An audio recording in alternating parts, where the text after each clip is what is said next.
आप सबको रामायण रहस्य क्लास में पुनः एक बार स्वागत है। तो आज का कहानी अब हम यहाँ से आगे बढ़ाएंगे। तो श्री राम, जानकी और लखन जब से चित्रकूट में निवास करने आए हैं तब से चित्रकूट की महिमा को सुर मुनि भी गाने लगे हैं कि देवता लोग भी और मुनि ऋषि मुनि लोग भी उसकी महिमा गाने लगे।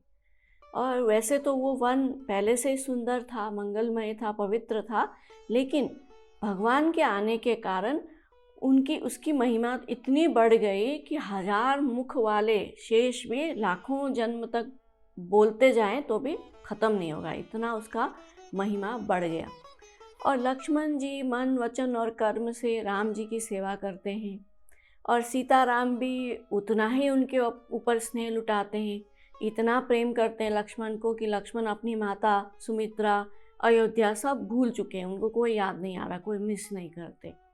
और राम के साथ सीता जी आई हैं तो सीता जी को भी अयोध्या, कुटुंबी लोग, अपने रिश्तेदार इत्यादि, घर वर कोई कुछ याद नहीं आ रहा, सब बहुत खुश हैं वहाँ पे दोनों।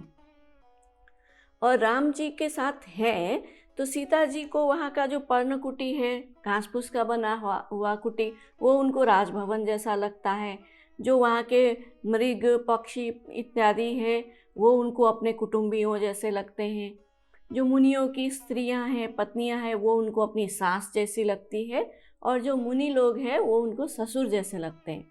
और कंदमूल जो भी वहाँ मिलता है वन में खाने को, वो उनको अमृत के समान लग रहा है। तो इतना वो संतुष्ट है वहाँ पे। तो सुमिरत राम ही तजई तृण जन तृण सम विषय विलासु, राम प्रिया जग जननी सिया कछुन आचर जुतासु। तो बोला गया कि रामचंद्र के स्मरण करने से एक साधारण जीव मनुष्य को तो भोग विलास से वैराग्य हो जाता है, वो त्याग देता है।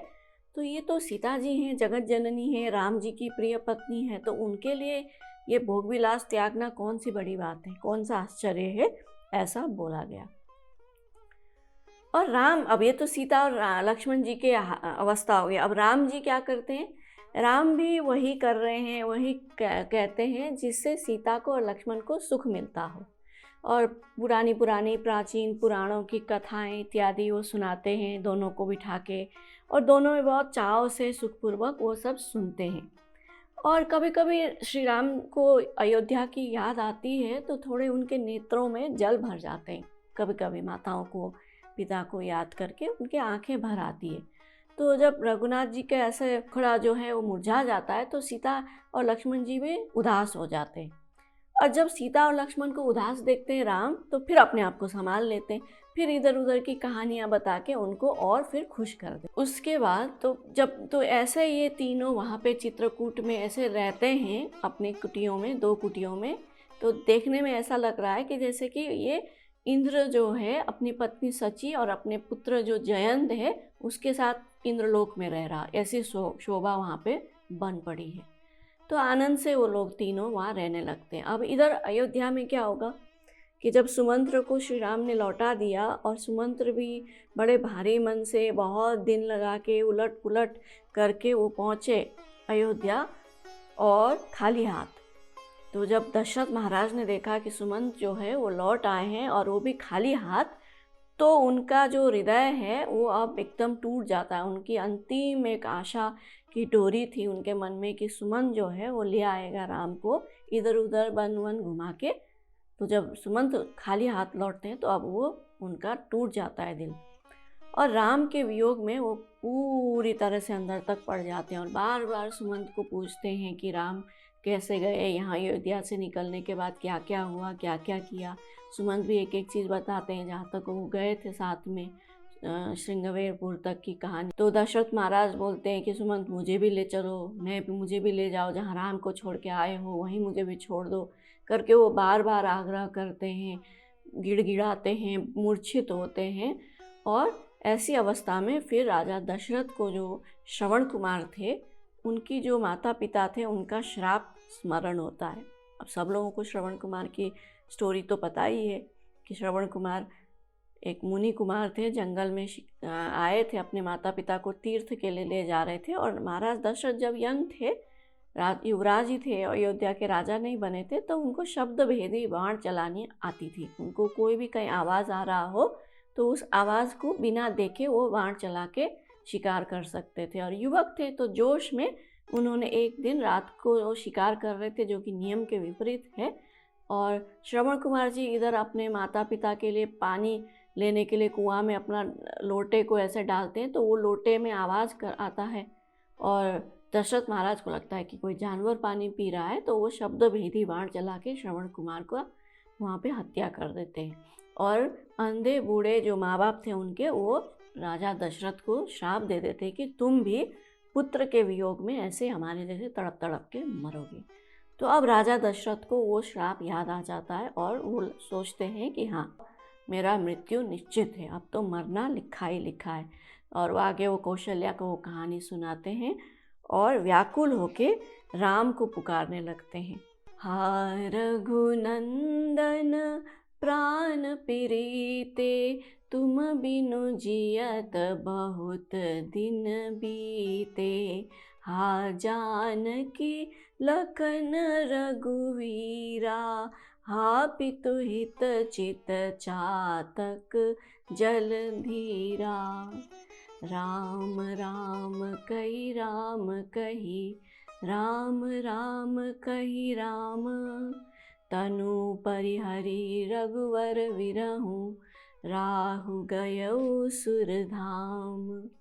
तो राजा दशरथ जो है वो हा रघुवीर हो राम, हा जानकी, हा लक्ष्मण, तुम कहाँ चले गए?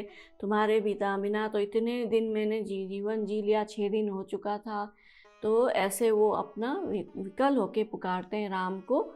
और फिर लास्ट में राम का नाम लेते हैं, 6 बार राम का नाम लेते हुए वो राजा दशरथ जो है इस अपने शरीर से प्राण को त्याग देते हैं और उनकी मृत्यु हो जाती है वहीं पर। तो अब राजा दशरथ की मृत्यु के पश्चात अब वहाँ अयोध्या में कोई नहीं है, राम और लक्ष्मण वन में हैं, भरत और शत्रुघ्न अपने ननिहाल गए हुए हैं और राजा की मृत्यु हो गई। तो अब वो राजा विहीन हो गया अयोध्या।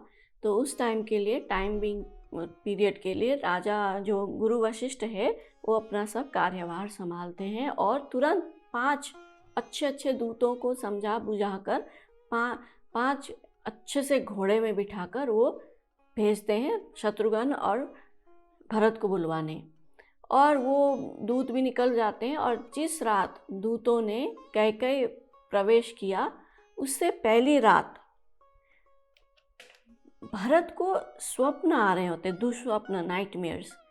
तो वो दुखी हैं कि ऐसे मेरे को क्यों दुस्वप्न आ रहे हैं। इससे पहले भी उनको राम से रिलेटेड ऐसे खराब सपने आ रहे थे, लेकिन एक रात पहले उनको अपने पिताजी के लिए बुरी सपने आने लगे।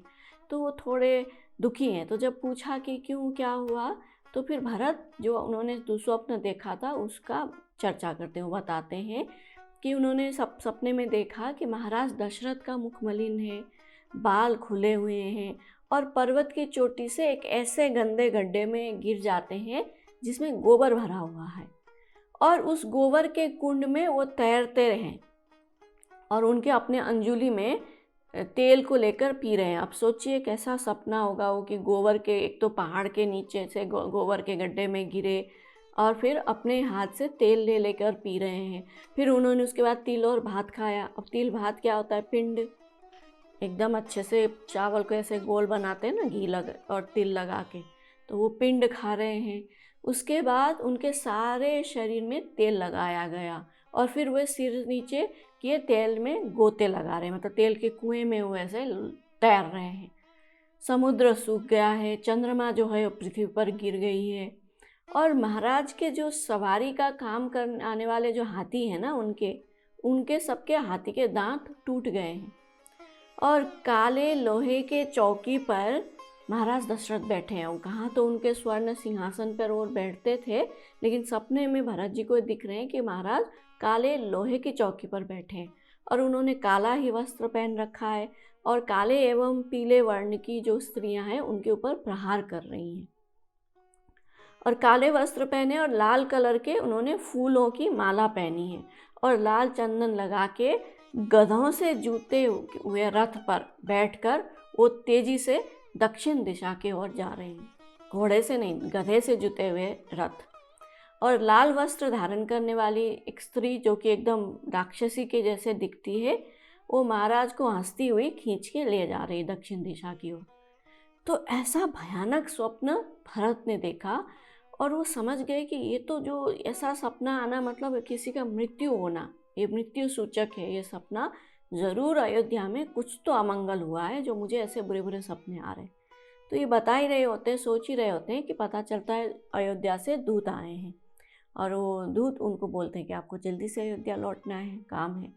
अब वशिष्ठ गुरु ने दूतों को समझा बुझा कर भेजा है कि जाके वहाँ भरत को ये नहीं सुनाना है सब बातें, सिचुएशन देख क्या, वो तो डिप्लोमेट्स हैं ना जो आए हैं, दूत मतलब जैसे आज के डिप्लोमेट्स होते हैं, तो उनको अच्छे से आता है बात कैसे पेश किया जाता है। तो वो एकदम बताते नहीं कि क्या हुआ है, वो बस बोलते हैं कि आपको आवश्यकता है, आप चलिए। तो भरत और शत्रुघ्न तुरंत वहाँ से निकल जाते हैं और रास्ते भर में भी उनको अपशकुन दिख रहा है हर जगह पे। और जब अयोध्या में प्रवेश करते तो अयोध्या भी एकदम उजड़ी हुई, सूनी, ऐसी बिखरी हुई दिखती है। और अयोध्या के जो निवासी है, लोग हैं, वो भरत को और शत्रुघ्न को देख के ना अपना मुंह फेर लेते हैं। तो भरत को समझ नहीं आता कि ये क्या हो रहा है। तो वो तुरंत अपने पिता के महल में जाते हैं। जब पिता के महल में जाते हैं तो उनको दिखता है कि वो भी सूना बिखरा पड़ा है। अब क्या, कहाँ गए पिताजी? तो सोचते हैं कि हो सकता है माता के कक्ष में गए हों, तो अपनी माता के कक्ष में जाते हैं। तो अब इधर कैकेयी अब बहुत दिनों के बाद अपना पुत्र वापस आया है, तो कैकेयी बड़े स्वागत करने के लिए खड़ी हैं। और जब भरत महाराज आते हैं कैकेयी के महल में, और तो भरत पूछते हैं माता को कि क्या है माता, ऐसा क्या मुझे दिख रहा है, सब ठीक तो है ना, राम भैया कहाँ हैं, पिताजी कहाँ हैं, सब। तो कैकेयी जो है बड़े खुशी के, प्रसन्नता के साथ, जैसे कि उसने बहुत बड़ा युद्ध जीत लिया हो, बहुत बड़ा कार्य कर लिया हो, वो सारा वृत्तांत वहाँ पे खोल देती हैं, बता देती हैं भरत को। और उसको लगता है कि अब भरत खुश हो जाएगा कि चलो मेरी माँ ने कितना अच्छा काम कर दिया कि मुझे राजा बना दिया। लेकिन होता इसका ठीक उल्टा है कि भरत जब सुनते हैं सब चीज़ तो उनको तो ऐसा लगता है कि उनकी पूरी जो संसार ही टूट गई है, पूरा उनका प्रलय आ गया है, और तुरंत वो धरती पे लौट कर विलाप करने लगते हैं। और कई उनको समझाने का प्रयत्न करती है, परंतु भरत अपनी माता को ही भला बुरा कहने लगता है कि तुमने ये क्या सोच के ये सब किया, क्या तुम्हारे मति मारी गई थी, तुम कुलघातिनी हो और कुलद्रोही हो, ये सब बोल बोल के बहुत उसको उल्हाना देते हैं भरत। ये हमने डिटेल में कवर किया है क्लासेस में।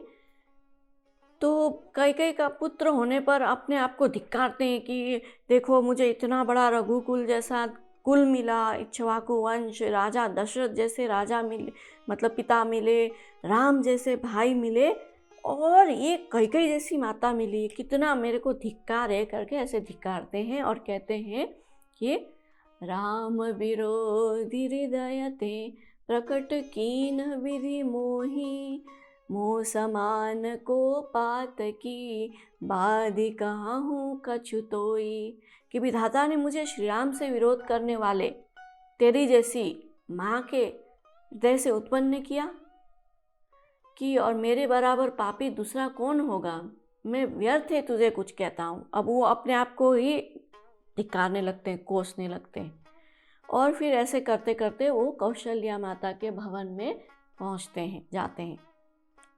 अब कौशल्या माता का हाल तो और बेहाल है, पति भी चले गए, अपना पुत्र भी चला गया। तो जैसे कौशल्या उनको दिखाई देते हैं तो भरत उनके चरणों में पड़कर उनसे क्षमा मांगने लगते हैं। तो कौशल्या माता भी उनको अपना धीरज बंधाती है।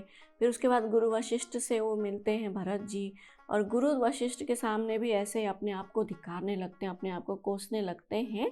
तब गुरु उनको समझाते हैं कि ऐसा मत करो, वीर पुरुष ऐसे नहीं करते हैं, अब तुम अपने पुत्र होने का जो कर्तव्य है उसको पूरा करो। तुम्हारे जो पिता हैं दशरथ इतने धर्मात्मा राजा हुए, स्वर्ग के देवता इंद्र हैं, उनके वो फ्रेंड हैं, उन्होंने कैसे कैसे देवासुर संग्राम में युद्ध किया था, इतने जितेंद्रिय जो राजा हैं, प्रतापी राजा, और 4 प्रतापी पुत्रों के पिता होने पर भी वो अभी तक उनका अंतिम संस्कार नहीं हुआ। वो अभी भी उन्होंने सबने तेल का जो एक बड़ा सा कुंड बना के वहाँ पे सब जड़ी बूटी इत्यादि रख के प्रिजर्व करके रखा था। पुराने ज़माने में ये टेक्निक हुआ करता था शव को बिगड़ने ना देने के लिए। तो बोलते हैं गुरु वशिष्ठ कि अब तुम अपने पुत्र होने का कर्तव्य पूरा करो और अपने पिता का कर्मकांड करो। तो अंतिम संस्कार करते हैं राजा दशरथ का भरत और शत्रुघ्न। और जब 13 दिन का कर्मकांड पूरा होने पर भरत सबको बुलाते हैं, जो गुरु थे, जो बाकी के सामंत थे, मंत्री थे, जनपद के जो अधिकारी थे, सबको बुला के और सभा में बुलाते हैं। और फिर वहाँ पे वो घोषणा करते हैं कि ये जो राज सिंहासन है अयोध्या के, इसके अधिकारी तो जो मेरा कुल है रघुकुल, उसके जो सबसे ज्येष्ठ पुत्र होता है उसी को मिलता है। ये रीति है हमारे कुल की, ये परंपरा है। तो श्रेष्ठ जब से जो ज्येष्ठ पुत्र तो श्री राम है, तो ये उनकी है। मेरी जो कलंकिनी माता है उसने बड़े प्रपंच रचे, षड्यंत्र किया, उसमें मेरा कोई लेना देना नहीं है, तो मैं उसको मानता नहीं हूँ। इसीलिए मैं इस सिंहासन में नहीं बैठूंगा और मैं चाहता हूँ कि हम सब लोग जाएं और जो इसके वास्तविक अधिकारी है राम, उनको लेके आए, उनका राज्याभिषेक करें, ये मेरी इच्छा है। ऐसा वो भरत बोलते हैं। तो जब भरत का ऐसा आग्रह सुनते हैं गुरु वशिष्ठ, तो उनको समझाते हुए कहते हैं कि तुम्हारे पिता ने मरने से पहले कुछ आज्ञाएं दी थी। अपने वचन की रक्षा के लिए उन्होंने अपने प्राण तक दे दिया। देखो कैसे तुम्हारे पिता के तुम पुत्र हो गए, ऐसे नहीं कि वो पुत्र मोह में पड़े। भले पुत्र मोह में उन्होंने अपना प्राण त्याग दिया, लेकिन अपने जो वचन है उसको रखा, उसका मान। और तुम्हारे जो बड़े भाई है राम, उसने भी अपने पिता की वचनों का मान रखने के लिए उनकी आज्ञा पालन की और इतना बड़ा भरा पूरा राज्य छोड़ के वो जंगल में चले गए।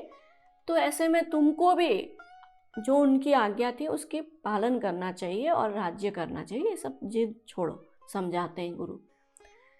लेकिन भरत बोलते हैं कि मैंने सब प्रकार से सोच लिया। इतना 13 दिन तक वो बैठे थे तो वो सोच ही रहे थे। तो बोलते हैं कि मैंने सब प्रकार से सोच लिया है और इस निष्कर्ष पर पहुंचा है कि जो मेरी जो अपनी खुद की स्वार्थ जो है ना, भलाई, वो कहाँ पे है? वो श्री राम की चाकरी में ही मेरा हित है। और इस मेरे जो अधिकार है, मेरे स्वामी राम है और उनकी सेवा करना मेरा अधिकार है। इस अधिकार को मेरी माता ने बड़ी कुटिलता से मुझसे छीन लिया है। और मैंने भी पूरा अनुमान करके देख लिया है कि मेरा कोई दूसरे उपाय से मेरा कल्याण नहीं होगा। और बोलते हैं कि रोगी शरीर के लिए नाना प्रकार का भोग व्यर्थ है। अब कोई बीमार है, किसी को कोविड हो गया मान लीजिए, तो उस टाइम पे क्या आप कचौड़ी पूड़ी हलवा वहाँ पे रख दोगे तो खाओगे? वो व्यर्थ है उसके लिए, वो बोलेगा नहीं मुझे नहीं चाहिए।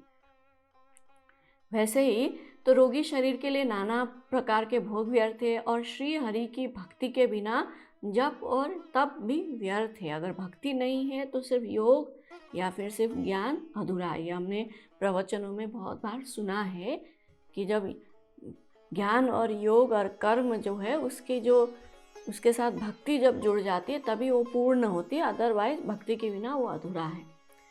तो जीव के बिना सुंदर देह व्यर्थ है। अब शरीर में अंदर सोल आत्मा ही नहीं है तो भले ही कितना ही सुंदर क्यों ना शरीर हो, वो व्यर्थ है, वो शव कहलाता है। तो वैसे ही श्री रघुनाथ जी के बिना मेरा सब कुछ व्यर्थ है। चाहे मैं राजा बनूं अयोध्या का या ब्रह्मा जी का सिंहासन भी मिल जाए, राम नहीं है तो मेरे लिए व्यर्थ है। और आगे आपने अपने आप को कैकेयी का पुत्र होने के नाते अधम मानते हुए वो कहते हैं कि राजा तो उसको बनना चाहिए जो धर्मशील हो, धर्मात्मा हो। और मेरे जैसे पापी को आप राजा बनाना चाहते हो। अगर मेरे जैसा पापी राजा बन जाएगा तो ये जो पृथ्वी है ना, धरती, वो पाताल में धंस जाएगी। ये ऐसा अनर्थ आप मत कीजिए, मैं राजा बनने के लायक नहीं हूँ। फिर भरत आगे बोलते हैं कि मुझको डर नहीं, इसका डर नहीं कि जगत मुझे बुरा कहेगा या और ना मुझे परलोक का ही सोच है कि मरने के बाद नर्क मिलेगा, स्वर्ग मिलेगा। और मेरे हृदय में बस एक ही दुख धड़क रहा है, उसका अग्नि मेरे हृदय को एकदम जला रही है कि मेरे कारण, मुझे राजा बनाना था मेरी माँ को, तो मेरे कारण राम, सीता और लक्ष्मण जो है वो वनों में दुख पा रहे हैं। और जीवन का उत्तम लाभ तो लक्ष्मण ने पाया। सबसे बड़ा भाग्यशाली तो वो रहा जिसने सब कुछ त्याग कर श्री राम और सीता के चरण की सेवा को अपना बनाया। तो मेरा राम जन्म जो है वो राम जी के वनवास के लिए हुआ था, इसका मतलब। और मैं कितना पापी हूँ, मैं कितना अभागा हूँ, और झूठ मूठ, और मैं जो अभी बोल रहा हूँ ना वो भी एकदम झूठ मूठ का है। एकदम मैं अंदर से तो मैं बहुत पापी हूँ, बाहर से ऐसे दीनता का नाटक कर रहा हूँ करके बोलते हैं। और बोलते हैं आगे कि मुझे जब तक शांति नहीं मिलेगी, जब तक मैं श्री राम के चरणों का दर्शन नहीं करूँगा। इतना कुछ वो बोलते हैं। और आगे कह रहे हैं कि यद्यपि जनमु कुमातु ते, मैं सठु सदा सदोष, आपन जानि न त्यागहि, मोहि रघुवीर भरोस। बोलते हैं कि यद्यपि मेरा जन्म कुमाता से हुआ है और मैं दुष्ट तथा दोषयुक्त भी हूँ, तो भी मुझे श्री राम के ऊपर भरोसा है कि वो मुझे अपना समझकर मुझे त्यागेंगे नहीं। इतना वो दीनता का भाव भरत जी में उत्पन्न होता है। और भरत के ऐसे करुण कारुण्य से भरे वचन सुनकर सब भावुक हो जाते हैं, सभा में जितने भी लोग बैठे थे। और फिर सोचते हैं कि चलो अब भरत का ऐसा सोच है तो ठीक है, फिर चलते हैं चित्रकूट। क्या पता सच में भरत ले आए राम को वापस। तो अब जब नगर में लोगों को पता चलता है कि भरत जो है राम को लेने जा रहे हैं वन, तो सब लोग खुश हो जाते हैं। पहले तो मुंह फेर रहे थे, सबको लग रहा था कि कहीं ये भरत जो है उसमें कई कई के चाल में पड़ गया होगा और उसको भी राजा बनना होगा करके। लेकिन अब सबको पता चलता है कि ऐसा नहीं है। तो फिर वो नगर के लोग भी, नगरवासी भी पीछे लग जाते हैं, और गुरु लोग, माताएं, सारा समाज, सेना लेकर भरत जी जो है राम को लेने निकल पड़ते हैं। और एक रात में ही वो श्रृंगवेरपुर पहुंच जाते हैं, निषाद राजगुह के पास। और जब सुमंत्र उनको बताते हैं कि ये जो निषाद राजगुह है वो तुम्हारे जो राम है उनके बाल सखा है, मित्र है, तो ये सुनते ही भरत जी ऐसे उनको गले लगते हैं जैसे कि उनको अपने भाई राम मिल गए हो। राम के सखा को मिलने से उनका ऐसा भाव वहाँ पे उमड़ता है। और फिर उसके बाद भरत जी श्रृंगवेरपुर को देखते हैं, और जब देखते हैं तो उनका एकदम अंग प्रेम के कारण शिथिल हो जाता है कि अच्छा यहाँ पे मेरे राम जो हैं रुके थे एक रात्रि को। फिर गंगा जी का दर्शन करते हैं, राम घाट का को प्रणाम करते हैं। राम घाट यानी श्रृंगवेरपुर में जो गंगा जी के घाट पर जहाँ राम जी ने स्नान किया था वो। और उनका मन आनंद मग्न हो जाता है, उनको ऐसे लगता है जैसे राम से मिल लिए। और भरत जी के पूछने पर निषाद राज जो है वो उनको एक अशोक का वृक्ष भी दिखा देते हैं जहाँ पे राम और सीता ने रात गुजारी थी। तो वहाँ पे अब निषाद राज ने वो जगह को ऐसे हिलाया नहीं है, राम के जाने के बाद वैसे ही रखा है उसने। तो वहाँ पे उनको अभी भी वो जिस कुशा की जो साथरी थी वो चटाई जैसा, तो वो अभी भी वहीं रखी हुई थी। और पास में थोड़े थोड़े सीता जी के जो गहने उन्होंने पहने थे उसके छोटे छोटे जो गोल्ड के चीज़ें वहाँ गिरी पड़ी थी एक दो। और भगवान राम के वहाँ चरण चिन्ह भी वहाँ पे दिख रहे थे अभी भी। तो जब भरत को ये सब दिखता है ना तो वो वहाँ बार बार उसको प्रणाम करते हैं और बोलते हैं कि देखो सारे जगत को आनंद देने वाले राम यहाँ ये सिर्फ पेड़ के नीचे घास फूस में सोए। और जो विधेय कुमारी जानकी हैं, जिनको आज तक दुख ने स्पर्श भी नहीं किया, इतनी सुकोमल सुकुमारी महलों में बड़ी पली जो है, वो अभी बन खाली पैर चल रही है पति के पीछे। ये सब मेरे कारण हुआ, मैं ही इन सब का जड़ हूँ, मूल मैं ही हूँ करके फिर से वहाँ पे वो अपना रोने लगते हैं। तो निषाद राज फिर उनको धीरज बनाते हैं और उस दिन को वहीं पे विश्राम करके अगले दिन गंगा पार करके आगे बढ़ते हैं। तो अब भरत जी को पता चल गया ना कि यहाँ श्रृंगवेरपुर तक तो सुमंत्र जो है राम को, सीता को, लक्ष्मण को अपने रथ में बिठाकर लाए थे, लेकिन यहाँ से तो फिर उनको वापस कर दिया था और केवट से नाव मंगवा के वो पार गए थे, तो वो फिर वहाँ से पैदल ही आगे बढ़े थे। तो भरत को जब ये पता चलता है कि राम यहाँ से पैदल आगे गए हैं, तो वो भी अपना जो रथ है छोड़ देते हैं और पैदल ही आगे चलने लगते हैं। तो जब वो पैदल चलते हैं तो उनके सेवक लोग बोलते हैं कि नहीं भरत जी महाराज, आप चला रथ में बैठिए, पैदल मत चलिए। तो भरत कहते हैं, सिर भर जाऊं उचित अस मोरा, सब ते सेवक धर्म कठोरा, देखी भरत गति सुनी मृदुबानी, सब सेवक गण गरही गलानी।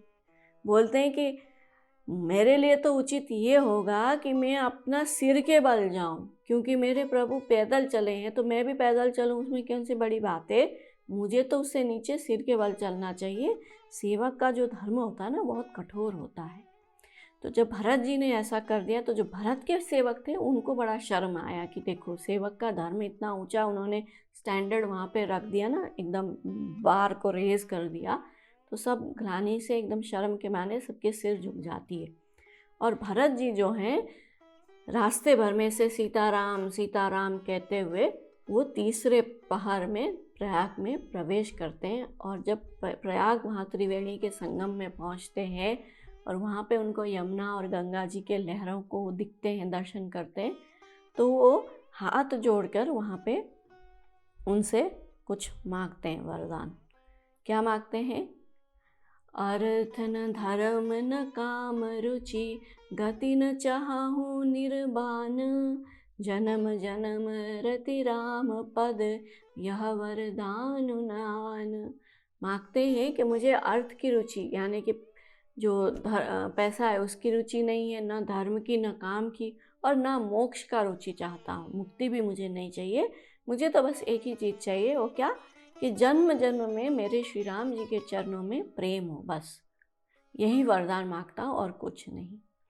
तो ये वरदान तो हमको भी हमारे गुरु ने सिखाया कि हमको भी ऐसा ही मांगना चाहिए भगवान से। तो भरत जी भी भुक्ति मुक्ति सब ठुकरा के केवल राम की विशुद्ध प्रेम भक्ति मांग रहे हैं। आगे वो फिर वहाँ से भरद्वाज मुनि के आश्रम पहुँचे। तो भरद्वाज मुनि के सामने बड़े संकोच के साथ बैठते हैं। वो सोच रहे हैं भरत कि कहीं भरद्वाज मुनि ये ना पूछते कि तुम यहाँ क्या करने आए हो, तो मैं क्या उत्तर दूंगा, कि ये बोलूँगा कि मेरे कारण राम जो है अभिमन्यु को गए हैं, तो ऐसे संकोच कर रहे हैं। तो भरद्वाज मुनि तो सिद्ध है, महापुरुष है, वो जानते हैं। तो बोलते हैं कि भरत तुम ऐसे अपने आप को ग्लानि में मत डालो, माता की करतूत को याद करके तुम हृदय में ग्लानि मत लाओ। बोलते हैं तात कैकेयी का कोई दोष नहीं है, उसकी बुद्धि को तो सरस्वती ने बिगाड़ा था। भरद्वाज मुनि तो त्रिकालदर्शी है, तो उनको पता है क्या हुआ था। हमने कल के क्लास में बोला था ना कि देवताओं के प्रार्थना करने के बाद सरस्वती जो देवी हैं वो अयोध्या में ऐसे आई थी जैसे कोई दशा आई हो, तो उन्होंने ही सबका बुद्धि खराब कर दिया था। तो वो यहाँ पे बता देते हैं कि सरस्वती ने उसकी बुद्धि बिगाड़ दी थी। तो भरत जी भी कहते हैं कि ये मुनियों का समाज है यहाँ, और तीर्थराज त्रिवेणी के संगम पे मैं यहाँ बैठा हूँ, तो झूठ नहीं बोलूँगा और मैं सच्चे भाव से बोल रहा हूँ कि मुझे अपनी माता कैकेयी की करने का कुछ भी सोच नहीं है, मैं उसके लिए नहीं दुखी हो रहा हूँ, और ना ही मेरे मन में इस बात का दुख है कि जगत मुझे नीचा समझेगा, और ना ही ये डर है कि मेरा जो परलोक है मरने के बाद वो बिगड़ जाएगा, और ना ही मुझे इस बात का दुख है कि मेरे जो पिताजी थे वो मर गए। मेरे पिताजी तो बहुत बड़े पुण्यात्मा थे, वो मरने के बाद तो उनको सद्गति मिली, राम को स्मरण कर कर के मरे हैं, तो उसका भी मुझे शोक नहीं है। शोक तो बस, दुख तो बस इस एक बात का है कि जो सीता राम और लक्ष्मण है ना, वो खाली पैर बिना जूते पहने ऐसे बिहार जंगलों में तपस्वी का भेष बनाकर वलकल पहन के कंदमूल खा के इतना तमाम कष्ट सह के फिर रहे हैं। मुझे तो उस चीज़ का दुख है कि अजिन बसन फल असन मही, शयन डासी कुस पात, बसी तरु तर नित सहत हिम, आतप बरसा बात। कि वे बलकल वस्त्र पहनते हैं, फलों का भोजन करते हैं, पृथ्वी पर कुश और पत्ते बिछाकर सोते हैं और वृक्षों के नीचे निवास करके नित्य सर्दी, गर्मी, वर्षा, हवा को सहते हैं। मुझे बस इस चीज़ का दुख है। भरत जी ऐसा बोलते हैं। और अब भरत जी ने जब ऐसा बोला तो मुनि कहते हैं कि अब तुम इस बात का भी दुख मत मनाओ कि राम के जो चरणों का जब तुमको दर्शन हो जाएगा ना आगे जाके, तो तुम्हारी सारी दुख मिट जाएगी, इसलिए तुम दुखी मत हो। और वो रात फिर ये वहीं पे विश्राम करते हैं भरद्वाज मुनि के आश्रम में, और दूसरे दिन सुबह त्रिवेणी में स्नान करके आगे निकलते हैं। रास्ते में जितने भी स्थान में उनको राम के चिन्ह दिखे उन स्थानों को प्रणाम करते हैं। और भरत जी का इतना प्रेम उमड़ रहा है राम के प्रति कि उसको देखकर रास्ते में जितने भी लोग मिलते हैं, नर नारी, ऋषि मुनि, गंधर्व, देवता, वो सब उनके गुणगान कर रहे हैं भरत जी के चरित्र का। और जो बादल है वो भी उनके ऊपर छाँव करके चल रहे हैं कि अब ये पैदल तो चल ही रहे हैं, अपना तो उन्होंने सुख त्याग दिया है, लेकिन अब बादलों को भी लगता है कि हमारी सेवा करने के अवसर मिल गई, तो वो ठीक भरत जी के ऊपर छाँव करके चल रहे हैं और मंद एकदम पवन भी चल रहा है, तो वो आगे ऐसे चल रहे। और फिर मुनिगण जो भरत जी को देखते हैं तो वो आपस में ऐसा बोलते हैं कि राम का प्रेम पाना, और राम तो भगवान है, सच्चिदानंद ब्रह्म है, अगर उसकी भक्ति और प्रेम पानी हो ना तो भरत की भक्ति करनी होगी। क्योंकि राम जो है उनको अपनी भक्ति, कोई डायरेक्ट राम की भक्ति करे उससे ज़्यादा इस बात से खुशी होती कि कोई उनके भक्त की भक्ति करे। और भक्त की भक्ति करने वालों को राम सबसे अधिक प्रेम करते हैं। तो जो कि हमको महाराज जी भी बार बार बोलते हैं ना कि दास के दास के दास के दास, मोहि दासी की किसी गोपी की दासी की दासी की दासी बना दे। तो यही चीज़ यहाँ पे मुनिगण भी बोल रहे हैं कि राम को अपने भक्त से ज़्यादा अपने भक्त के भक्त प्रिय हैं। तो अगर किसी को राम का प्रेम पाना है तो भरत से प्रेम करो। ये मुनिगण आपस में ऐसे चर्चा करते हैं। तो जब ऐसे करते करते थोड़ा आगे बढ़ते हैं तो भरत जी को अचानक से थोड़े अच्छे अच्छे शुभ शकुन इत्यादि दिखने लगते हैं, उनके दाएं अंग फड़कने लगते हैं। तो निषाद राज फिर उसी समय जो पर्वत शिरोमणि है कामदागिरी, वो दिखलाते हैं और बोलते हैं कि इसी पर्वत के निकट में मंदाकिनी के तट पे सीता जी समेत दोनों भाई निवास करते हैं यहीं पे। तो जब लोगों ने ये सुना तो सब लोग वहाँ पर्वत को देख कर, अभी राम को देखे नहीं हो, वो पर्वत को ही देखे, पर्वत को देख के ही ऐसे जानकी जीवन श्री रामचंद्र की जय करके जय जयकार करते हैं और वहीं पे दंडवत प्रणाम करने लगते हैं। ऐसा उनमें खुशी छा जाती है जैसे कि अब राम जो है अयोध्या वापस लौट चले हैं। अब उधर क्या हो रहा है, यहाँ तो ये भरत तो निकट पहुँच गए, तो उधर राम को रात को थोड़ा बुरा सपना आता है, जिसके कारण वो रात को ही जग जाते हैं। बुरा सपना ये आता है कि उनको लगता है कि अयोध्या में अब कुछ तो अशुभ हुआ है, कुछ मुझे अशुभ समाचार मिलना है। तो अब शकुन उनको दिखाई देते हैं। तो लक्ष्मण जी को वे बोल रहे होते हैं कि ऐसा मेरे को थोड़े अच्छा नहीं लग रहा, कुछ तो गड़बड़ है। तो उसी समय कुछ बनवासी आके राम को बताते हैं कि भरत जो है पूरा चतुरंगिणी सेना लेके ताम झाम के साथ अब एकदम चित्रकूट के नज़दीक पहुंच गए हैं। तो जब राम को सुनाई देता है कि भरत आए हैं सेना के साथ, तो सोचते हैं कि क्या कारण होगा जो भरत अयोध्या छोड़ के यहाँ पूरे सेना सहित आया है, कुछ विपत्ति हुई है ज़रूर, कि मैंने भी बुरा सपना देखा। अब राम इस डायरेक्शन में सोच रहे हैं, लेकिन लक्ष्मण जो है ना वो कुछ और ही सोच रहे हैं और बोलते हैं कि अब मैं छोटा हूँ और बड़ी बड़ी बातें करने जा रहा हूँ, लेकिन भैया मुझे ये मैंने पढ़ा है शास्त्रों में कि जो विषयी पुरुष होता है ना, उसको जब थोड़ा सा भी प्रभुता मिल जाती है, यानी कोई पोस्ट पोजीशन मिल जाता है, तो फिर वो अपने असली रूप दिखाता है। यानी कि अगर किसी को अभी तक मौका नहीं मिला तो वो हाँ ओके करके बैठता है, लेकिन जैसे उसको मौका मिल गया, जैसे आपने थोड़ा सा उसका पोस्ट पोजीशन दे दिया, तो फिर वो अपना स्वरूप दिखाता। अच्छा तो ये भरत के साथ भी यही हुआ है कि हो ना हो भरत को अब राजा बन गया अयोध्या का, तो उसको राजमद हो गया और ये सोच रहा है कि अब 14 वर्ष के बाद तो राम आएंगे तो राज्य छोड़ना पड़ेगा, तो ऐसा क्यों ना करूं कि अब राम लक्ष्मण वन में निहत्थे हैं तो अभी से जाके उनको मार डालूं और अयोध्या का राज्य जो है हमेशा के लिए सदा के लिए सिक्योर कर लूं, इसलिए आया है। और लक्ष्मण ऐसा बोल के फिर और उत्तेजित होते हैं और हाथों में धनुष लेके एकदम खड़े हो जाते हैं और बोलते हैं कि लेकिन मैं ऐसा कभी नहीं होने दूंगा।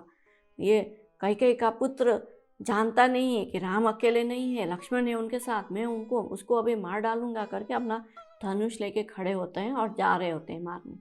तो उसी समय फिर आकाशवाणी होती है और आकाशवाणी क्या होती है कि बोलते हैं कि ठहर जाओ लक्ष्मण, जो बुद्धिमान पुरुष होते हैं उनके लिए ऐसा बोला गया है कि वो बिना जांचे परखे कोई भी बड़ा निर्णय नहीं लेता, और जो बिना सोचे समझे एकदम आवेश में आके कुछ कार्य करते हैं और बाद में पछताते हैं, ऐसे लोगों को बुद्धिमान नहीं कहलाते।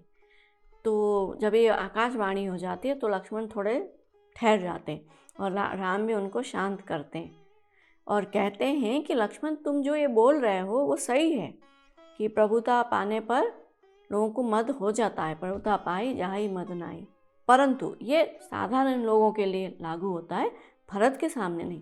क्यों? क्योंकि भरत सरीखा उत्तम पुरुष ब्रह्मा जी के सृष्टि में ना तो कभी कहीं हुआ है और ना होगा। इतना बड़ा डिक्लेयर कर देते राम भरत के लिए कि ब्रह्मा जी के सृष्टि में भरत के जैसा पुरुष ना पहले हुआ था, ना है, ना भी आगे होगा, और भरत को कभी भी राजमद हो ही नहीं सकता। भरत ही होई न राजमधु विधि हरि हर पद पाई, कबहु की काजी सिकरनी चीर सिंधु बिनसाई। कि भरत अयोध्या का राजा बनने पर तो क्या, ब्रह्मा विष्णु महादेव का पद पाने पर भी भरत को राजमद नहीं होगा। क्यों? क्योंकि कभी सुना है तुमने कि एक छोटा सा सिरका जो होता है विनेगर, उस सिरके का एक बूंद पड़ने पर इतना बड़ा क्षीर सागर जो दूध का सागर है वो फट गया? तुमने सुना है? नहीं सुना। तो ये भरत के लिए तो ये ब्रह्मा विष्णु महादेव का जो सीट है ना, वो भी एक सिरके का एक बूंद समान भी नहीं है, इसलिए भरत को राजमद नहीं हो सकता। फिर आगे राम जो है भरत की बुरी बुरी प्रशंसा करते हैं, और जिनको राम के मुख से भरत की प्रशंसा सुन के देवता लोग सोचते हैं कि अगर भरत जी का जन्म नहीं हुआ होता संसार में तो ये धर्म का धुरी कौन धारण करता, कौन इतने बड़े धर्मात्मा है भरत, ऐसा वो सोचते हैं। और उधर भरत जी मंदाकिनी के में आ जाते हैं, वहाँ स्नान करते हैं और मन में ग्लानि लेकर चल रहे हैं कि कहीं मेरा कुकर्म को देखकर, मेरी माता को देखकर मेरे भ्राता भाई मुझे त्याग न दें। लेकिन फिर सोचते कि नहीं नहीं, राम तो भक्तवत्सल है, पतित पावन है, तो भक्ति और धर्म के बल पर फिर ऐसे मन में ढुलमुल होके वो आगे चलते। फिर आगे निषाद राज ने दूर से राम की कुटिया उनको दिखा दिया। अब भरत और शत्रुघ्न जो है वो दूर से ही एक लताओं के ओट में से देखते हैं कि मंदाकिनी के तट पर वृक्षों के बीच सुंदर 2 कुटी है। वहाँ पे आजू बाजू सीता जी के तुलसी का पौधा लगाया, कुछ सीता जी ने लगाई हैं और कुछ लक्ष्मण ने लगाए हैं।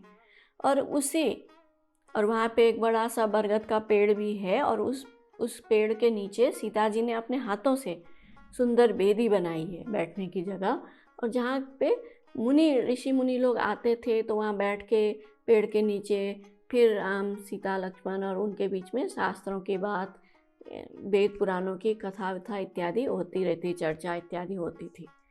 तो जब भरत जी ने देखा ये तो उनके नेत्रों में से जल उमड़ पड़ा, और भरत और शत्रुघ्न दोनों ऐसे लताओं के ओट में वहाँ राम की कुटी को निहार रही हैं, और वहीं उनको वल्कल वस्त्र धारण किए हुए जटाजूटधारी राम दिखाई पड़ते हैं भरत को। और भरत जैसे राम को देखते हैं वो एकदम से दौड़ के आगे भागते हैं और हे नाथ रक्षा कीजिए, हे गुसाई रक्षा कीजिए, ऐसा कहकर पृथ्वी पर धड़ाम से जैसे एक डंडा होता है ऐसे गिर पड़ते हैं। तो जब राम तो अपने ध्यान में मस्त हैं तो उन्होंने भरत को देखा नहीं, लेकिन लक्ष्मण जी को पता चल जाता है तो लक्ष्मण जी धीरे से जाके राम को बोलते हैं कि प्रभु रघुनाथ जी, भरत जी प्रणाम कर रहे हैं। तो जैसे राम ने भी सुना ना भरत आए हैं, तो राम भी एकदम से उठते हैं और भरत को मिलने के लिए दौड़ते हैं। और कहीं उनका वस्त्र गिर गया, कहीं पे उनका तरकश गिर गया, कहीं धनुष गिर गया, कोई होश नहीं। और जाके तुरंत भरत को उठा के गले से लगाते हैं। तो बरबस लिए उठाए उरलाए कृपा निधान, भरत राम की मिलनी लखी, बिसरे सबहि अपान। तो जो राम ने जब जैसे भरत जी को एकदम से उठा के हृदय से लगा लिया, और राम और भरत की ऐसी मिलन जो है ना, जिसने भी देखा वो अपने सुध बुध भुला गया। ये एक एग्जाम्पल सेट हो गया पूरे संसार में। आज भी हम जब कभी कोई ऐसे एकदम व्याकुल होके मिलता है तो बोलते हैं ना कि ऐसे राम भरत मिलन हो रही है। तो ये ऐसा वो एक वहाँ पे मिलन हो गई दोनों के, भक्तों और भगवान की। फिर सबको एक दूसरे को प्रणाम इत्यादि किया, एक दूसरे का हालचाल पूछा, सब पता चला कि माताएं भी आई हैं तो उनसे भी मिले सब लोग। और गुरु वशिष्ठ ने राम को दशरथ महाराज की मृत्यु की खबर सुनाया। तो जैसे उनको पता चला राम को, तो बहुत दुखी हो गए, लेकिन फिर खुद को संभाला और फिर आगे जाके मंदाकिनी में राम और लक्ष्मण ने भी पिताजी को तर्पण इत्यादि दिया, श्राद्ध इत्यादि किया, और कुछ दिन वहीं पे बैठे कर्मकांड करते हुए।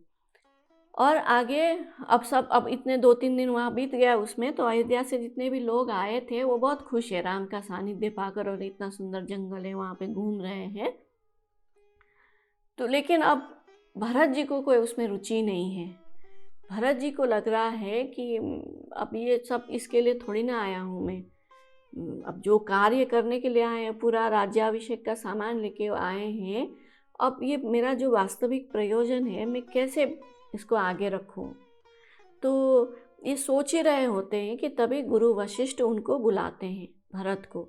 अब वहाँ पे सारे मंत्री भी सब बैठे हैं, सलाहकार इत्यादि, और वहाँ पे चर्चा होता है कि क्या किया जाए। तो गुरु वशिष्ठ फिर उसमें सबका सम्मति से एक उपाय सुझाते हैं, एक निर्णय देते हैं कि राजा दशरथ के तो 4 पुत्र थे, अब उनको तो उनमें से 2 पुत्र जो हैं वन को चले जाएं तो राज्य करें। अब कोई भी पुत्र वन को जाए, कोई भी राज्य करे, इसमें कोई मतलब नहीं। तो ऐसा करो, भरत और शत्रुघ्न वन को चले जाएं और राम लक्ष्मण अयोध्या लौटें। ये प्रस्ताव रखते हैं राम के सामने। तो भरत बहुत खुश हो जाते हैं ये सुन के, और बोलते कि ठीक है, ऐसा ही करेंगे। और गुरु वशिष्ठ को अब वो जाते हैं राम के सामने ये अपना प्रस्ताव लेके, और राम को गुरु कहते हैं कि सबका जो हित हो, सबको जैसा सुख मिले, राम तुम ऐसा ही कुछ कार्य करो।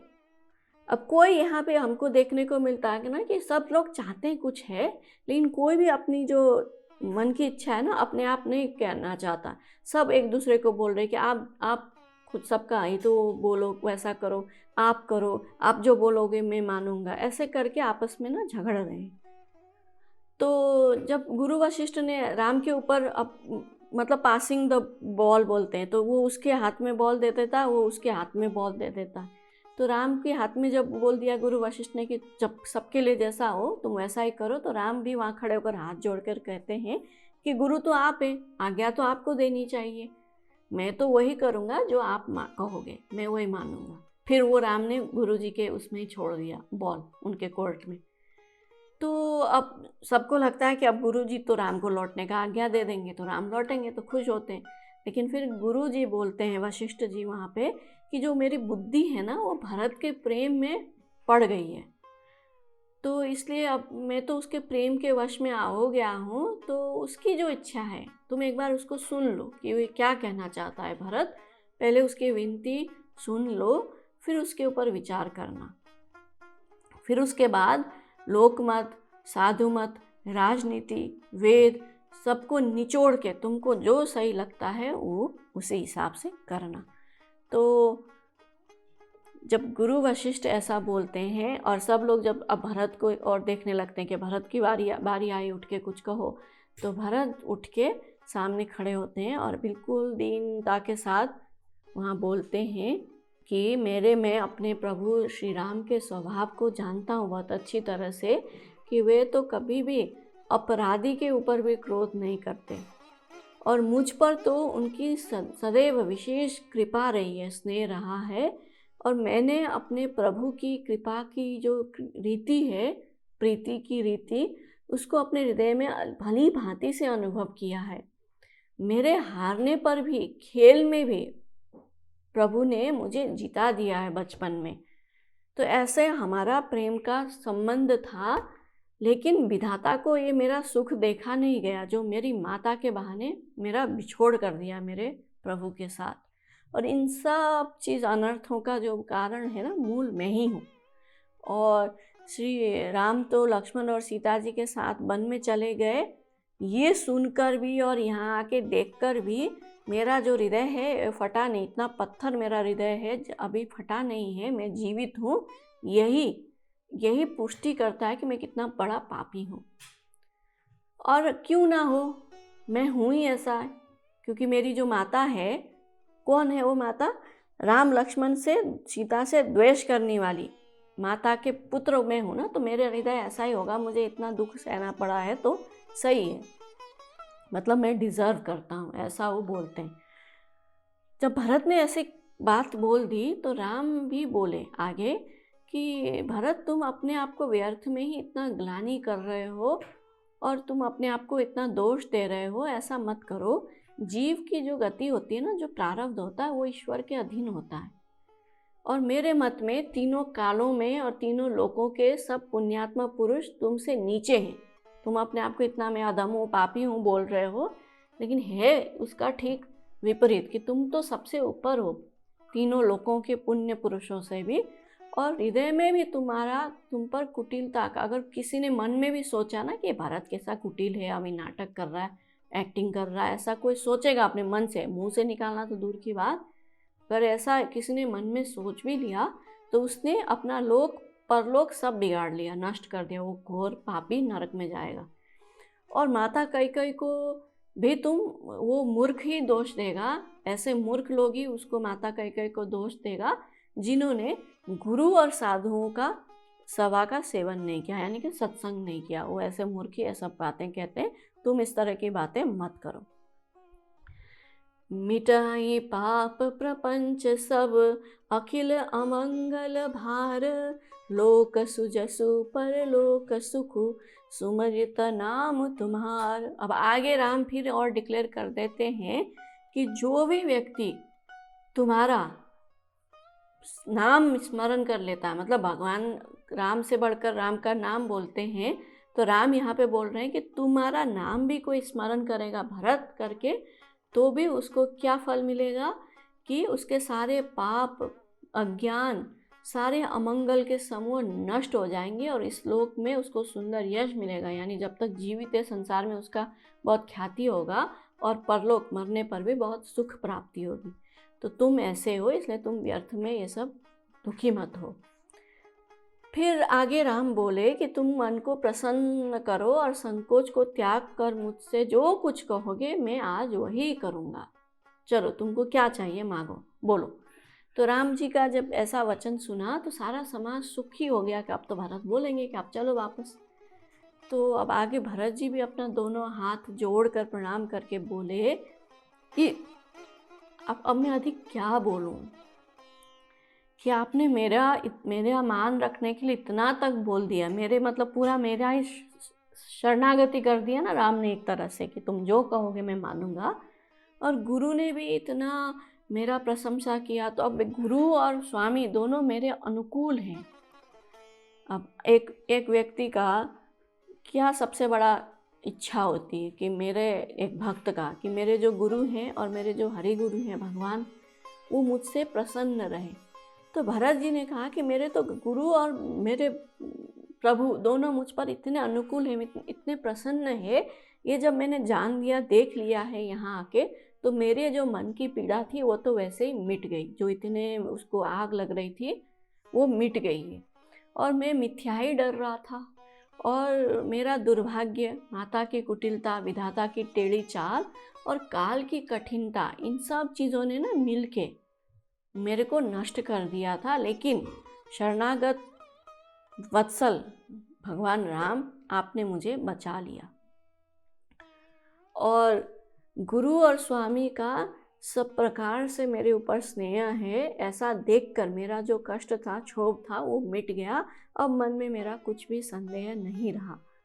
आप मेरी एक विनती लेकिन ज़रूर सुनिए, फिर जैसा उचित हो वैसा कीजिए कि जो राज तिलक का सामग्री मैं लेकर सजाकर यहाँ आया हूँ, अब प्रभु आपका जैसा मन हो उसके साथ ऐसे ही कीजिए, उसको सफल कीजिए। भैया, पिताजी ने वरदान देकर मेरी माता को संतुष्ट करने के लिए अयोध्या का राज्य मुझे दिया था। अब मैं अयोध्या का राजा हूँ टेक्निकली इस हिसाब से। तो अब मैं अयोध्या का राजा, अयोध्या मेरी संपत्ति, मैं फिर से इसको आपको दोबारा वापस दे रहा हूँ। अब आप इसको मेरे से ले लीजिए और राज्य, अकंटक राज्य का सेवन कीजिए, उपभोग कीजिए। भरत ये बोलते हैं अपना डिसीजन। तो अब राम ने जब सुना, भरत ने तो बिल्कुल ही दूसरी बात कर दी। तो फिर राम फिर से आर्ग्यू करने लगते हैं कि तुम इस तरह की बातें मत करो, जो पिताजी ने जो आज्ञा दिया है उसको पालन करो। मैं पिता का आज्ञा पालन करने में दृढ़ हूँ, मैं किसी और का नहीं सुनूंगा, और तुम भी वही करो। जब राम ने ऐसा कहा तो भरत ने फिर से कहा कि जो मेरी माता ने मेरे ऊपर कलंक लगाया है ना, उसको धोने के लिए भी आप अयोध्या लौटिए। और अगर ऐसी बात है तो एक काम करते हैं, मैं और आप और लक्ष्मण अयोध्या लौटे, मैं और शत्रुघ्न वन को जाते हैं। अगर ये स्वीकार नहीं है, आपको ही जाना है वन, तो लक्ष्मण को भेज दीजिए, मैं जाऊंगा आपके साथ। अब लक्ष्मण थोड़ी ना मानेंगे। और फिर बोलते कि नहीं, अगर ऐसा भी नहीं हो सकता तो एक काम कीजिए, आप और सीता माता लौटिए, मैं, भरत यानी भरत, लक्ष्मण और शत्रुघ्न, हम 3 भाई वन में जाते हैं, लेकिन किसी भी तरह आप लौटिए। तो राम बोलते हैं कि ऐसा नहीं होगा भरत, ऐसा करो कि तुम पिता की आज्ञा का पालन हम दोनों को करना है। तो अब तुम जाओ, तुम स्वयं मनुष्यों के राजा बनो, यानी अयोध्या में तो मनुष्य रहते हैं, उसके राजा बनो। मैं राजा बनूंगा, लेकिन यहाँ जंगलों में पशु पक्षियों के सम्राट बनूंगा। तुम अयोध्या में जाओ और वहाँ प्रवेश करो, और मैं आगे दंडक वन में प्रवेश करूँगा। और जो सूर्य की प्रभा को भी तिरोहित करने वाली जो श्वेत छत्र, राज छत्र जो है, वो तुम्हारे ऊपर रहेगी, वो तुमको छाँव देगी। और मैं यहाँ जो वृक्ष है, वन के घना जंगल, उन वृक्षों के छाँव में रहूँगा, उसके आश्रय में रहूँगा। तुम्हारे साथ तुमको सहयोग करने के लिए शत्रुघ्न रहेगा, और मेरे साथ मेरा सहायता करने के लिए मेरे लक्ष्मण रहेगा। और हम चारों जो भाई हैं, ऐसे मिल के अपना कर्तव्य पूरा करें। तुम अपना कर्तव्य पूरा करो और मुझे भी अपने कर्तव्य पूरा करने के लिए रोको मत, प्रोत्साहन करो। तो ऐसा करके हम अपने पिता का आज्ञा का पालन करेंगे, चारों मिलके, तुम विषाद मत करो। ये राम अपना वहाँ सुना देते हैं फैसला। तो उसी समय फिर चित्रकूट में राजा जनक का आगमन हो जाता है। अब राजा जनक आ गए तो उस दिन का जो सभा था वो विसर्जन होता है, और दूसरे दिन फिर शुरू होता है। तो वशिष्ठ जो हैं अब जनक जी को जाके बोलते हैं कि अब ये राम और भरत के बीच में तो आपस में प्रेम की जो प्रतिस्पर्धा होती है ना, कि वही चल रहा है, कोई अपने उसमें से नहीं हट रहा है, फिर यही कर रहे हैं। तो अब इसका निर्णय आप ले लीजिए, क्योंकि आप अब पिता समान हैं, दोनों के बड़े हैं, तो अब आपको अधिकार है। आप धर्म का, और फिर जनक महाराज तो विधेय है, धर्मात्मा है, तो आप धर्म को भी अच्छी भांति भांति जानते हो, तो आप कुछ इसमें निर्णय लीजिए। तो फिर जब देखा राजा जनक ने कि अब मैं यहाँ आया, अब मेरे ऊपर इतना बड़ा कार्य सामने पड़ा है, तो फिर कुछ सोचे, विचार किए, और सारा समाज को लेकर भरत जी के पास चले। और भरत जी ने भी जनक जी को आसन में बिठाया। और फिर जनक जी कहने लगे कि भरत, तुम अपने स्वामी यानी श्री राम के स्वभाव को अच्छी तरह से समझते हो। वो सत्यव्रती और धर्मपरायण है, सबका शील और स्नेह रखने वाले हैं। और इसलिए वो अभी संकोच में संकट में पड़े हुए हैं। क्यों? क्योंकि अब इतना भक्त जो अपना है वो इतना आग्रह कर रहा है, तो उसको काट नहीं सकते। भगवान भक्त के पीछे चलते हैं, भगवान भक्त की बात को काट नहीं सकते, ये सिद्धांत है। तो इस वजह से तुमको तुम्हारी बातों को काट नहीं पा रहे हैं, सीधा सीधा नहीं बोल पा रहे हैं कि तुम चुपचाप चले जाओ वापस, इसलिए ये सब बोल रहे हैं, तुमको समझा रहे हैं, लेकिन वो धर्म संकट में तुम उनको डाल रहे हो। अपना सत्य, अपना प्रतिज्ञा भी तो नहीं तोड़ सकते। तो तुम इस तरह का कार्य मत करो, सोचो कि तुमको अब क्या करनी चाहिए। तो फिर भरत जी कहते हैं कि मेरा अब तक का सारा जो अज्ञान मोह है वो तो राम के दर्शन मात्र से मिट गया है, क्योंकि भगवान के दर्शन से तो माया हट जाती है। अब मेरे अंदर कोई ग्लानि भी नहीं बचा। लेकिन एक बात है कि मैं तो, सेवक जो होता है वो सदा स्वामी का सुख चाहता है। इस हिसाब से सेवक कभी कभी स्वामी का सुख चाहने के चक्कर में हो सकता है कोई धर्म से विपरीत कार्य कर ले, जिससे उसके स्वामी को सुख मिले। उसका तो लक्ष्य एक ही होता है ना कि किसी तरह से मेरे स्वामी को सुख मिले, चाहे अच्छे राइट हो या रॉन्ग हो। और जो प्रेमी होता है वो तो प्रेम में अंधा होता ही है, वो तो कहा गया है। तो इसलिए अब मेरा जो पोजीशन है, भक्त और प्रेमी, ये दोनों पोजीशन से मेरी जो बुद्धि है वो न्यूट्रल नहीं रह सकती, मैं बायस हो जाऊंगा।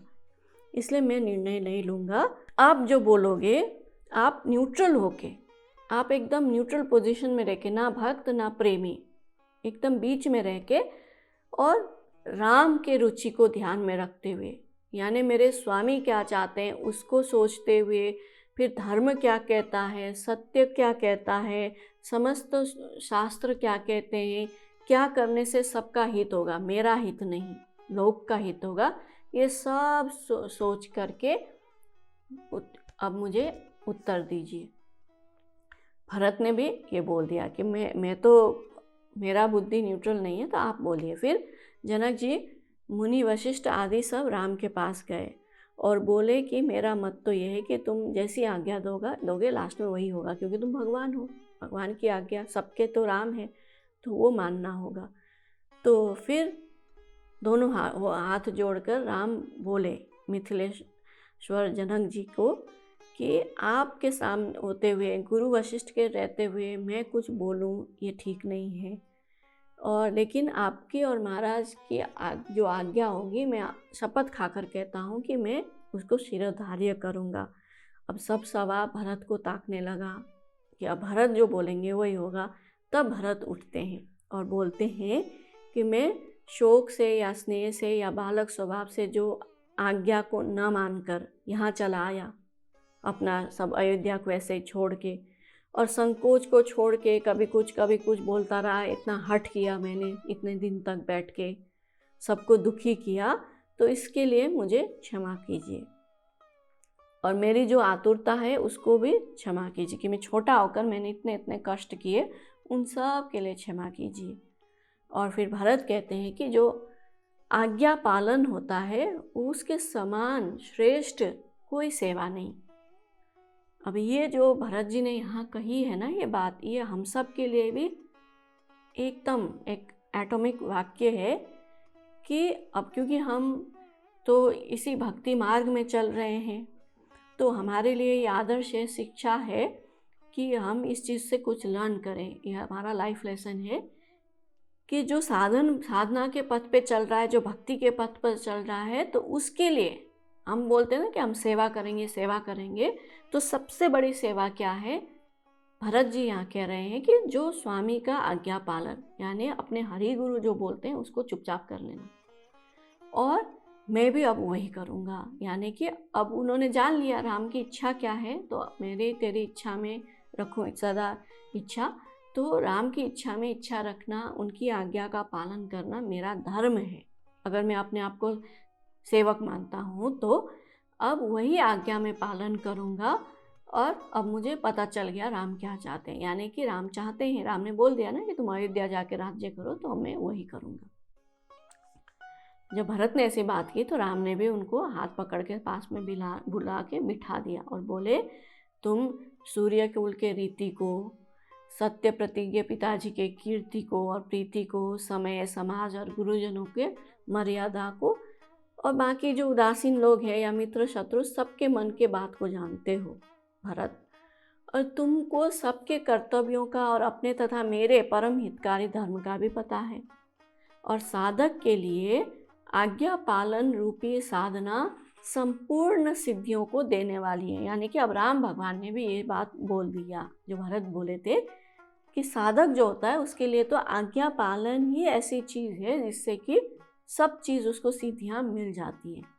और जो अब राम यहाँ पे नहीं बोल रहा कि मैं तुम्हारा गुरु हूँ, मैं भगवान हूँ तो मैं आज्ञा दे रहा हूँ। अब वो राम बोल रहे हैं कि इसीलिए हमारे जो पिताजी थे हमारे गुरु के समान थे, वो हमारे गुरु थे, तो अपने गुरु समान रूपी पिताजी ने जो आज्ञा दिया है उसको तुम पालन करो। यानी तुम अब जाके 14 वर्ष के लिए राज्य करो और 14 वर्ष के बाद मैं आके फिर तुमसे मैं अपना राज्य वापस ले लूँगा। जब राम ने ऐसी बात कह दी तो अब सारा समाज जो है वो शिथिल हो गया और सब प्रेम की समाधि लग गई सबको कि अब तो राम नहीं जाएंगे अयोध्या। लेकिन भरत जी जो हैं, अब उन पहले जब आए थे चित्रकूट तो भरत की अवस्था कैसी थी, अब जा रहे हैं तो कैसी बिल्कुल उल्टी हो गई। अब भरत जी में कोई उस तरह का ग्लानि व्लानि, कुछ पछतावा रोना धोना कुछ नहीं, और पूरा उनको संतोष हो गया, एकदम आनंद में स्थित हो गए। और फिर वो प्रेम पूर्वक प्रणाम करते हैं और राम से अनुरोध करते हैं कि मैं आपके आज्ञा मान गया हूँ, मैं ऐसा ही करूँगा, लेकिन एक चीज़ है कि अब 14 वर्ष में जाऊँगा आपके बिना, वहाँ अयोध्या में रहूँगा, तो वो 14 वर्ष में किसके सहारे आज्ञा पालन करूँगा, तो मुझे कोई एक अविलंब एक सहारा कुछ मुझे दे दो। तो तब राम जो है भरत को अपनी पादुका प्रदान करते हैं कि तुम इस पादुका, चरण पादुका के सहारे तुम राज्य करो। और भरत उस पादुका को अपने सिर के ऊपर रख के फिर अयोध्या वापस आते हैं।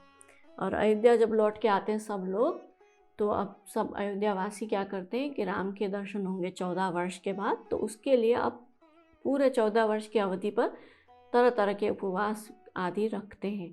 अपने भूषण यानी गहने इत्यादि छोड़ देते हैं, भूख सुखों का चीज़ें छोड़ देते हैं और एकदम सिंपल साधक की तरह एक सात्विक जीवन 14 वर्ष के लिए बिताने लगते हैं कि राम आएंगे।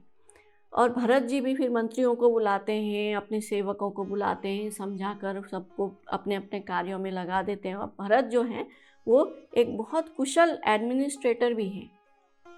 ऐसा नहीं कि भक्ति कर रहे हैं तो उनको कुछ और आता नहीं है, नहीं, भरत एकदम सबसे, वो राम भी बोले हैं कि मेरे से भी ज़्यादा वो निपुण है इन सब, क्योंकि वो बहुत धर्मज्ञ है, उनको धर्म क्या है अधर्म क्या है वो बहुत अच्छे से पता है, तो बहुत बढ़िया वो एडमिनिस्ट्रेटर भी हैं। तो सबको सौंपते हैं, शत्रुघ्न को बुलाते हैं, उनको माताओं की सेवा में लगा देते हैं। फिर सारे ब्राह्मणों को, अपने परिवारजनों को, सबको अपना अपना सौंप के वो गुरु के पास जाते हैं और गुरु से बोलते हैं कि आप आज्ञा दीजिए गुरुदेव कि मैं भी अब 14 वर्ष के लिए नियम पूर्वक रहना चाहता हूँ। तो गुरुदेव बोलते कि तुम तो समझदार हो, तुम धर्म के सार हो, तुमको जो अच्छा लगे तुम करो।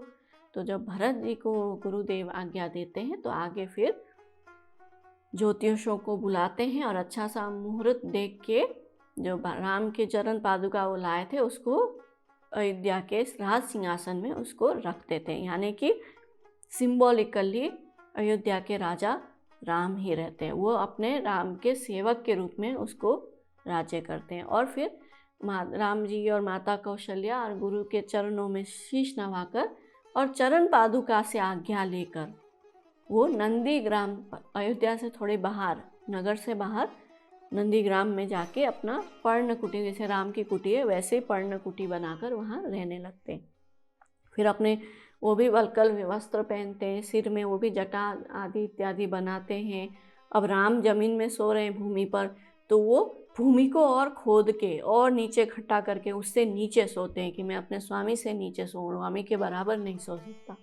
तो और भी अनेक कठोर वो नियम व्रत का पालन करते हैं और भोजन वस्त्र बर्तन सब त्याग देते हैं और ऐसा भी व्रत धारण करते हैं कि ऋषि मुनि भी उनको देख के एकदम दंग रह जाते हैं। उनका आचरण वो ऐसा करने लगते हैं और कहते हैं कि उन्होंने गहने, कपड़े और सब प्रकार की जो सुख है उसको तन मन से ऐसे तृण, मतलब कुछ प्रतिज्ञा करते हैं तो ऐसे कुश का तृण काट के प्रतिज्ञा करते हैं तो उसको प्रण करके उसको त्याग देते हैं और बोलते हैं कि जिस अयोध्या के राज्य को देवराज इंद्र भी देख के एकदम उसको ईर्ष्या होती थी, देख के इतनी वैभव थी उस राज्य की, और दशरथ की संपत्ति के देखकर कुबेर भी लजा जाता था, उसी समृद्ध वैभवशाली एकदम ऐसे अयोध्या में भरत जी ऐसे निरासक्त होकर रह रहे हैं जैसे चंपा के बाग में भौरा, यानी कि चंपा जो फूल होते हैं उसमें भौरे नहीं बैठते, ऐसा बोलते हैं। भौरा हर फूल में जाके बैठेगा लेकिन चंपा में नहीं बैठता। तो भरत जी भी इतने राज वैभव के बीच में भी वो एकदम ऐसे निरासक्त योगी की तरह रहने लगते हैं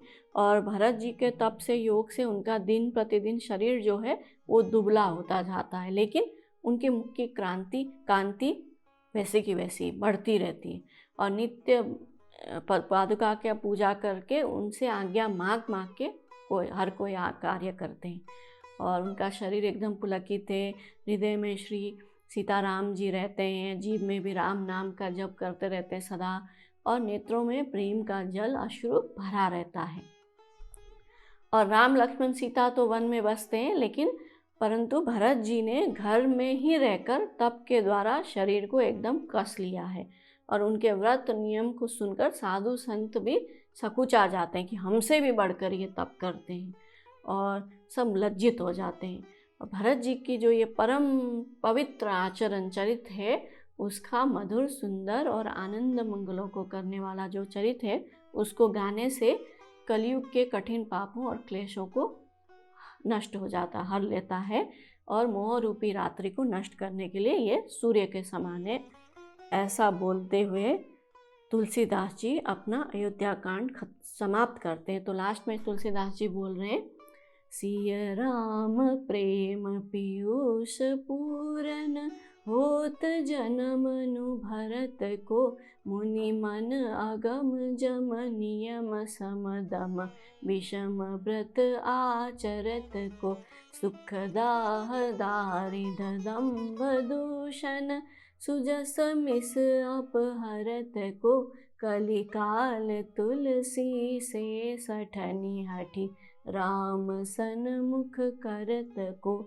वो लिख रहे हैं कि श्री सीताराम के प्रेम रूपी अमृत से परिपूर्ण भरत जी का जन्म यदि ना होता तो मुनियों के मन को भी अगम, यम, नियम, शम, दम आदि कठिन व्रतों का आचरण कौन कराता और दुख, संताप, दरिद्रता, दंभ आदि दोषों को अपने सुयश के बहाने कौन हरण करता तथा कलिकाल में तुलसीदास जैसे शठों को हठपूर्वक कौन श्री राम के सन्मुख करता।